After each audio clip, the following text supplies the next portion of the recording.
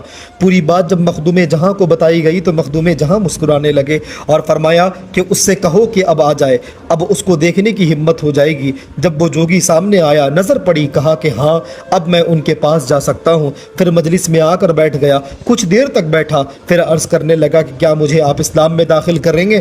حضرت مخدوم جہاں نے اس کو اسلام میں داخل کیا اور 3 روز تک اپنے ساتھ رکھا، اس کے بعد رخصت کر دیا۔ کسی نے مخدوم جہاں سے دریافت کیا کہ اتنی مختصر صحبت کے بعد ہی رخصت کر دیا، ایسا کیوں؟ آپ نے فرمایا کہ وہ اپنا کام پورا کر کے آیا تھا، صرف کفر کا زنگ اس کے لیے حجاب بن رہا تھا، مسلمان ہونے اور چند روز صحبت میں رہنے کے بعد اس کا زنگ دور ہو گیا، اس لیے اس کو رخصت کر دیا گیا۔ بات کریں اگر مخدوم جہاں کے علمی خدمات کی تو مخدوم جہاں کے مکتوبات، ملفوظات، رسالہ جات اور تصنیفات کے مطالعے سے ان کے علم کا پتہ چلتا ہے اور ان کے وسعت نظر کا صحیح طور پر اندازہ ہوتا ہے۔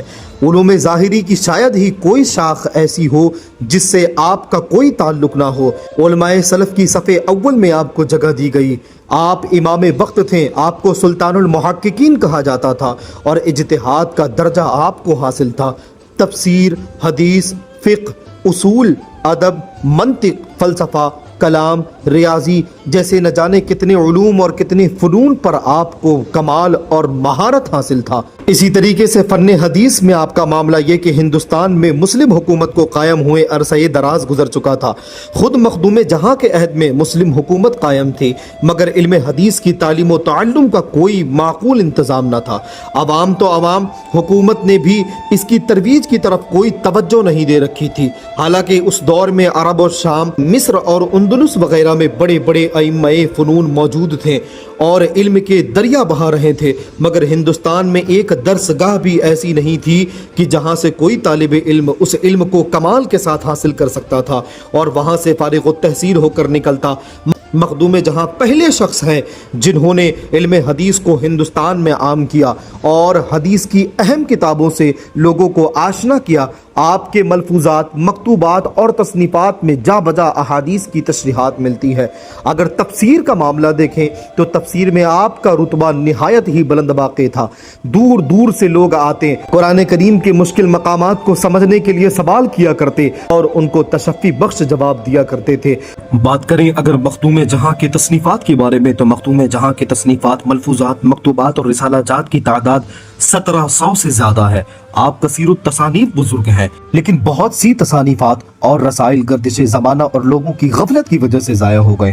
مخدوم جہاں کی تصنیفات کی اہمیت ہر زمانے میں رہی۔ آپ کے بعد ہزاروں مشائخ نے ان کی تعلیمات کو اپنایا اور اپنی خانقاہوں میں درس دیا، اور آج بھی آپ کے مکتوبات و تصانیف اور آپ کے ملفوظات صوفیاء کرام کے لیے شمع ہدایت بنا ہوا ہے۔ آپ کے مکتوبات میں تصوف کے تمام رموز و نکات کافی واضح کر کے بیان فرمائے گئے ہیں۔ دنیا تصوف میں آپ کے مکتوبات کا بدل کوئی دوسری کتاب نظر نہیں آتی جس کے مطالعے سے عوام و خاص یکساں فیض حاصل کریں۔ ان مکتوبات میں آپ نے مختلف عناوین کے تحت مضامین لکھے ہیں: توحید، توبہ، طلب پیر، کرامت، دعا، تلاوت، طہارت، نماز، روزہ، شرک خفی، بیان معرفت، طلب حق، شریعت اور طریقت، ولایت، کرامت، متابعت رسول، ترک دنیا، خوف رضا، روح، نفس، ریاضت، بہشت، دوزخ وغیرہ پر انتہائی مؤثر اور پرمغز مضامین لکھے ہیں۔ مخدوم جہاں کے مکتوبات نے ان کے زمانے میں ہی اصلاح و تربیت کی بڑی بڑی خدمت انجام دی اور ان کے وقت کے بڑے بڑے علماء مشائخ نے استفادہ کیا اور ان کے بعد آج تک بے شمار فائدہ اٹھا رہے ہیں۔ خانقاہوں میں اس کا درس دیا گیا، مشائخ کرام نے اپنے مریدوں کو پڑھنے کی تلقین کی، بڑے بڑے محققین اور مدبرین نے اس کی تعریف پر خطبے پڑھے۔ چند محققین و مشائخ کے ارشادات یہ بھی ذرا دیکھیں کہ حضرت خواجہ چراغ نصیر الدین چراغ دہلوی علیہ رحمت و رضوان یہ فرمایا کرتے ہیں کہ مکتوبات شیخ شرف الدین کفر صد سالامہ برکف دست نمود۔ وہ فرماتے ہیں کہ شیخ شرف الدین یحییٰ منیری علیہ رحمہ کے مکتوبات نے میرے 100 سال کے کفر کو میری ہتھیلی پر رکھ کر دکھلا دیا۔ اس کے بعد حضرت محمد غوث گوالیری یہ فرماتے ہیں کہ اگر مرشد حاضر نہ باشد مکتوبات شیخ شرف الدین احمد یحییٰ منیری مطالعہ کند تا فریب نفس و وساوس خناس دریابد۔ حضرت جلال الدین بخاری سیدی سرکار مخدوم جہانیہ جہاں گشت وہ فرماتے ہیں کہ حضرت شیخ شرف الدین کے مکتوبات ایسے ہیں کہ بعض مقامات ابھی تک میری سمجھ میں نہیں آئے ہیں۔ اللہ اکبر۔ آگے حضرت شیخ عبدالحق محدث دہلوی فرماتے ہیں وے از مشاہیر مشائخ ہندوستان است چے احتیاج کے کسے ذکر مناقب او کند و تصانیف عالی است۔ وہ فرماتے ہیں کہ وہ ہندوستان کے مشہور مشائخ میں سے ہیں اور کسی کے محتاج نہیں کہ کوئی ان کی منقبت کرے، اور ان کی بہت سی تصانیف ہیں۔ حضرت مخدوم کی تصنیفات بہت عالی ہیں اور آپ کی تمام تصنیفات میں مکتوبات کی شہرت بہت زیادہ ہے۔ حضرت معین دردائی جو کہ صاحب تاریخ سلسلہ فردوسیہ ہے وہ فرماتے ہیں کہ مخدوم جہاں کی تمام تصنیف اور ملفوظات یوں تو اہم اور مشعل ہدایت ہیں، لیکن ان کے مکتوبات کی اہمیت، مقبولیت اور افادیت بالخصوص بہت زیادہ ہے۔ مجدد الفسانی قیوم زمانی سیدی سرکار شیخ احمد الفاروقی سرہندی علیہ رحمت و رضوان، آپ اپنے مکتوبات میں آپ کی تعلیم عارفانہ کا ذکر کیا اور اپنے مکتوب میں حوالہ دیا ہے۔ مجدد الفسانی کے مکتوبات بھی غیر معمولی حیثیت رکھتے ہیں اور ان دونوں بزرگوں کے مکتوبات نے جو خدمات انجام دی ہیں ان کا کوئی بدل پیش نہیں کیا جا سکتا ہے۔ بات کریں اگر مخدوم جہاں کے مکتوبات کی تو مکتوبات صدی، مکتوبات 2 صدی اور مکتوبات بشت و حشت۔ یہ مکتوبات بشت و حشت حضرت مخدوم جہاں قدس سرہ العزیز نے اپنے سب سے زیادہ چہیتے اور عزیز مرید حضرت مولانا مظفر بلخی علیہ رحمت و رضوان کو لکھے ہیں، جن کے متعلق آپ یہ فرمایا کرتے تھے کہ تن مظفر جاں شرف الدین، جاں مظفر تن شرف الدین، تن شرف الدین جاں مظفر، مظفر شرف الدین۔ کہا جاتا ہے کہ مخدوم جہاں نے حضرت مولانا کے نام 200 سے زیادہ خطوط لکھے تھے۔ حضرت مولانا مظفر بلخی علیہ رحمہ اس تمام خطوط کو عوام کی نگاہوں سے پوشیدہ رکھنا چاہتے تھے، اسی لیے انہوں نے وفات سے پہلے یہ وصیت فرما دی کہ ان سارے خطوط کو میرے ساتھ میرے قبر میں رکھ دیے جائیں، اور ایسا ہی کیا گیا۔ اتفاق سے یہ 28 خطوط کہیں سے نکلے، کہیں سے اتفاق سے یہ 28 خطوط الگ رکھے ہوئے تھے جو دفن ہونے سے رہ گئے، اب اسے کتابی شکل دے دی گئی ہے۔ حضرت مخدوم جہاں کے چند تصنیفات کے اسماء کلام جو کہ مشہور زمانہ ہے، جن میں سے پہلا آداب المریدین، یہ کتاب حضرت شیخ ضیاء الدین ابو نجیب سہروردی قدس سرہ العزیز کی ایک مائناز کتاب ہے جو کہ عربی زبان میں ہے۔ آپ نے اس کی شرح لکھی جسے شرح آداب المریدین کہا جاتا ہے۔ ثقیف الاسفیہ یہ تحریر فرماتے ہیں کہ خود حضرت ضیاء الدین ابو نجیب سہروردی قدس سرہ العزیز نے یہ فرمایا تھا کہ میرے ہی فرزند معنوی میں سے ایک شخص اس کتاب کی شرح لکھے گا، اور مخدوم جہاں نے اس کام کو مکمل کیا۔ دوسرا ارشاد السالکین، اسی طریقے سے تیسرا ارشاد الطالبین، یہ ایک مختصر سا ایک رسالہ ہے۔ چوتھا رسالہ مکیہ و ذکر فردوسیہ، پانچواں اشارات شرافی، اور چھٹا فوائد المریدین۔ اس رسالے میں مریدوں کے لیے کلمہ طیبہ کی فضیلت، نماز با جماعت کی بعض آیتوں کے فیوز برکات، منکر نکیر، بہشت و دوزخ، قیامت، ایمان، حقوق الوالدین اور حقوق ہمسایہ اور حقوق زوجین جیسے اہم مباحثہ پر روشنی ڈالی گئی ہے۔ نمبر 7 اوراد خورد، نمبر 8 رسالہ عجوبیہ، اور نمبر 9 فوائد رکنی۔ ان کے علاوہ عقائد شرفی، اوراد کلا اور اوراد اوسط میں درود و وظائف بتائے گئے ہیں۔ نمبر 10 معدن المعانی، یہ مخدوم جہاں کے ملفوظات ہیں جنہیں حضرت زین بدر عربی نے مرتب کیا ہے، اور اس میں تصوف کے دقیق نقاط پیش کیے گئے ہیں، اور اس کتاب کے مطالعے سے پتہ چلتا ہے کہ مخدوم جہاں کی مجلس میں کیسے کیسے صاحب فہم و بصیرت لوگ تشریف رکھا کرتے تھے۔ نمبر 12 راحت القلوب، نمبر 13 مخ المعانی، نمبر 14 مونس المریدین، نمبر 15 فوائد الغیبی، نمبر 16 مغز المعانی، نمبر 17 تحفہ غیبی۔ بلا شبہ اس میں کہنے میں کوئی خوف و خطر نہیں ہوگا، مخدوم جہاں علمی اعتبار سے وہ سمندر ہیں جس کے علم کی گہرائی کا کوئی بھی اندازہ نہیں لگایا جا سکتا ہے۔